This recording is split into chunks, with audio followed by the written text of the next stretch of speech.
ನಾವು cooking with aspire ಮಾಡ್ತಿದ್ದೀವಿ. ಇವತ್ತು ನಾವು ಲೇಸ್ ಮಸಾಲ ಮಾಡ್ತಿದ್ದೀವಿ.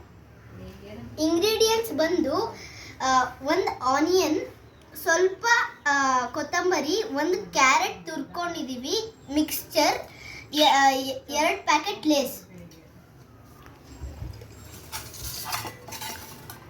ಹೇಗೆ ಮಾಡಬೇಕು ಅಂತ ನಾನು ತೋರಿಸ್ತೀನಿ. ಲೇಸ್ ಹಾಕೊಳ್ಳಿ, ಆಮೇಲೆ ಸ್ವಲ್ಪ ಮಿಕ್ಸ್ಚರ್ ಹಾಕೊಳ್ಳಿ, ಆಮೇಲೆ ಆನಿಯನ್ ಕಟ್ ಮಾಡ್ಕೊಂಡಿರ್ತೀರಲ್ಲ ಆನಿಯನ್ ಹಾಕೊಳ್ಳಿ,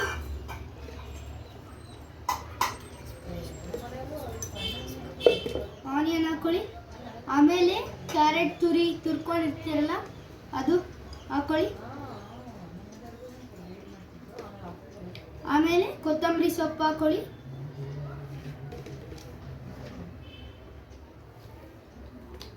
ರುಚಿಗೆ ತಕ್ಕಷ್ಟು ಉಪ್ಪು ಹಾಕೊಳ್ಳಿ,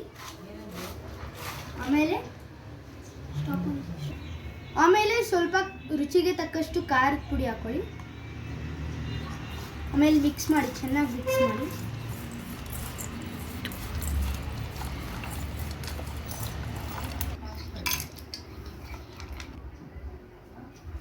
ನೋಡಿ ಫ್ರೆಂಡ್ಸ್, ನಾವು 4 ಬೌಲಿಗೆ ಹಾಕ್ತಾ ಇದ್ದೀವಿ, ಇನ್ನೂ ಹಾಕಿಲ್ಲ, ಹಾಕೊಳ್ಬೇಕು.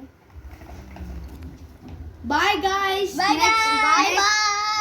ನೆಕ್ಸ್ಟ್ ವಿಡಿಯೋದಲ್ಲಿ ಇದಕ್ಕಿಂತ ಸ್ಪೆಷಲ್ ಆಗಿರೋದು ಇನ್ನೊಂದೇನಾದ್ರು ತೋರಿಸ್ತೀವಿ. ಲೈಕ್ ಮಾಡಿ, ಶೇರ್ ಮಾಡಿ, ಸಬ್ಸ್ಕ್ರೈಬ್ ಮಾಡಿ, ಮತ್ತೆ ಕಮೆಂಟ್ ಮಾಡೋದು ಮರ್ತೋಗ್ಬೇಡಿ. Bye guys. ಬಾಯ್.